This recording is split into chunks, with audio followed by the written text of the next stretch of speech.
Hello friends, आप सबका स्वागत है मेरी इस नई वीडियो में, जहां पे आज हम समझने वाले हैं एक बड़ी ही इंपॉर्टेंट चीज, क्योंकि इस चैप्टर में majority of questions are dependent on this thing.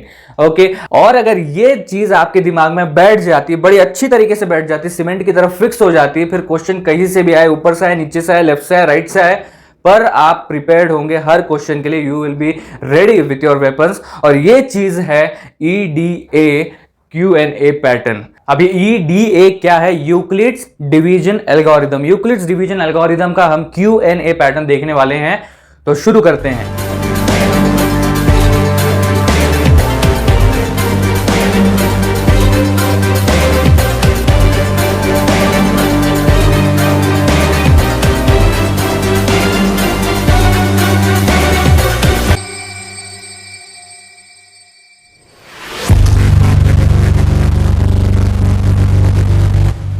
तो पहले ये देखते हैं कि एक ही पैटर्न को कितने क्वेश्चन टाइप्स में पूछा जा सकता है। तो देखो, मेनली दो क्वेश्चन टाइप्स है, एक है डायरेक्ट और दूसरा है इनडायरेक्ट। अब डायरेक्ट में आपको सीधा सीधा पूछा जाएगा कि भाई ये दो नंबर्स है, जिसको हम ऑब्वियसली एक को ए लेंगे, दूसरे को बी लेंगे, तो ये दो नंबर्स हैं, इसका HCF फाइंड कीजिए। ठीक है, सीधा सीधा इस तरीके से पूछा जाएगा और उसमें हमको ये पैटर्न लगाना है। और दूसरा वाला है इनडायरेक्ट, जिसमें ना आपको थोड़ा सा घुमा फिरा के, कुछ सिचुएशंस देके, कुछ कंडीशंस देके आपको पूछा जाएगा और फाइनली आपको उसमें भी HCF ही फाइंड करना है। ठीक है, तो इसमें आपको सीधा सीधा नहीं पूछेंगे कि सीधा HCF बताओ वगैरह, इसमें आपको एक कंडीशन दी जाएगी, जैसे कि मैं बोला। तो ये दो क्वेश्चन टाइप्स हैं जिसमें ये पैटर्न इंक्लूड हो सकता है। ठीक है, तो अब हमारे पैटर्न की तरफ आते हैं और हम डायरेक्ट क्वेश्चन के थ्रू जाने वाले हैं, डायरेक्ट क्वेश्चन टाइप के थ्रू, जिसमें आपको इस तरीके से कुछ पूछा जाएगा। देखो, find the HCF of x and y using Euclid's division algorithm और लेमा।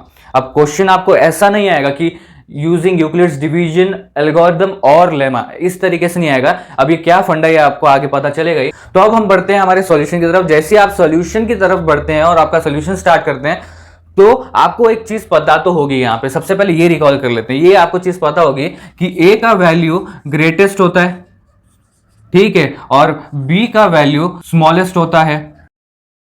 अब यहां पे हम समझते हैं कि X का जो वैल्यू है वो ऑब्वियसली बड़ा है और Y का वैल्यू जो छोटा है। ठीक है, अब यहां पे फिर होगा क्या? आपका सबसे पहला स्टेटमेंट क्या होगा? That is here the value of X is the greatest and the value of Y is the smallest.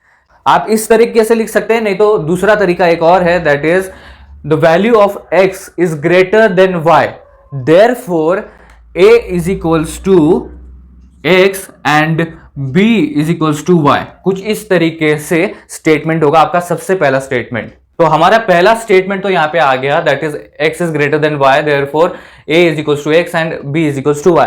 अब आपको पता है कि ग्रेटर वैल्यू कौन सा है एंड स्मॉलर वैल्यू कौन सा है, तो अब आप इसको कहां पे इंप्लीमेंट करेंगे? फॉर्मूला के अंदर इंप्लीमेंट करेंगे। तो ऑब्वियसली हमारा नेक्स्ट स्टेटमेंट होने वाला है इसके अंदर, यूजिंग यूक्लिड्स डैश।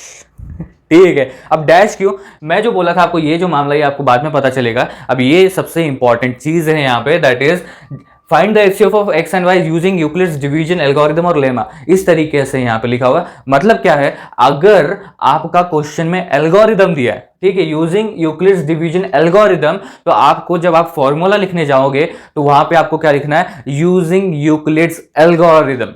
ठीक है, और अगर आपके क्वेश्चन में दिया है यूजिंग यूक्लिड्स डिवीजन लेमा, तो आपको यहाँ पे यूजिंग यूक्लिड्स लेमा लिखना है। ठीक है, तो यहां पे ज्यादातर तो एल्गोरिदम आता है। अब एल्गोरिदम क्यों?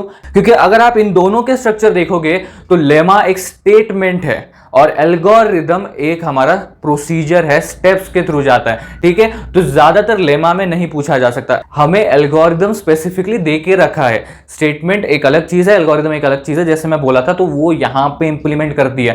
एल्गोरिदम हमारे स्टेप्स है, तो यहां पे ऑब्वियसली क्या आएगा? Using Euclid's division steps. Okay, algorithm का मतलब क्या है? स्टेप्स है, प्रोसीजर है। ठीक है, तो इसलिए एल्गोरिदम ज्यादातर आता है। ठीक है, तो हमारा स्टेटमेंट क्या होगा यहाँ पे? Using Euclid's algorithm. ठीक है, एंड यहां पे अब इसके आगे हम क्या लिखेंगे? यूजिंग यूक्लिड्स एल्गोरिदम, और फिर उसके नीचे हमारा आएगा a is equals to BQ plus R।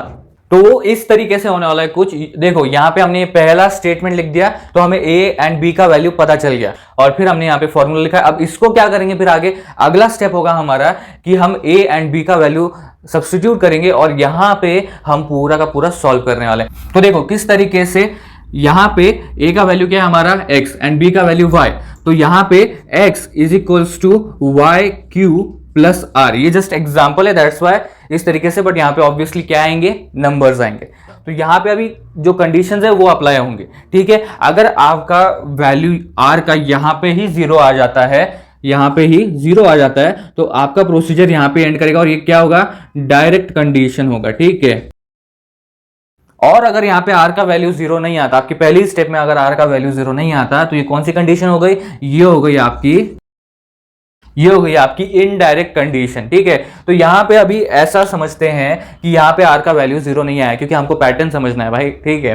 तो अब यहां पे हम तो स्टेप्स तो लिखने वाले हैं नहीं, स्टेप 1 में ये किया, स्टेप 2 में ये किया, राइट। तो अब हम यहां पे स्टेटमेंट्स के थ्रू जाने वाले। तो अब यहां पे देखो, जैसे मैं बोला r का वैल्यू आपका जीरो नहीं आया पहली स्टेप में, ठीक है। तो अब यहां पे अगला स्टेटमेंट पहली स्टेप के बाद क्या होगा, तो यहां पे स्टेटमेंट कुछ इस हिसाब से होने वाला है, that is here r is not equal to zero. अब देखो यहां से ध्यान से सुनना, यहाँ पे r is not equal to zero, ये आपको वर्ड्स में नहीं लिखना है, ठीक है। तो कैसे लिखना है, r is not equal to zero, ठीक है, इस तरीके से लिखना है, ठीक है। तो देखो स्टेटमेंट पूरा इस तरीके से होगा, here r is not equal to zero, therefore y is not the HCF of x and y, okay.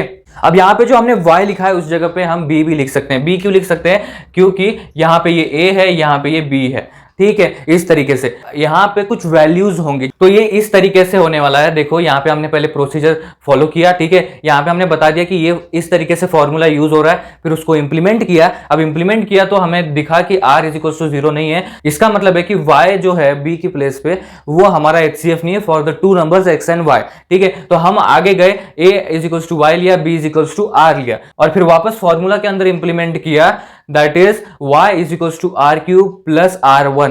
r1 का मतलब क्या है, स्टेप 1 के बाद जो रिमाइंडर आपका आएगा वो है आपका r1, ओके। दूसरे स्टेप में जो रिमाइंडर आएगा वो r1 है, ठीक है। अभी सपोज ऐसा करते हैं कि दूसरे स्टेप में आपको क्या मिल गया, r का वैल्यू जीरो मिल गया, ठीक है। आपको r का वैल्यू दूसरी स्टेप में जीरो मिल गया, तो अब यहाँ पे होगा क्या, तो हमारा अगला स्टेटमेंट होगा, here r is equal to zero, therefore r is the HCF of x and y।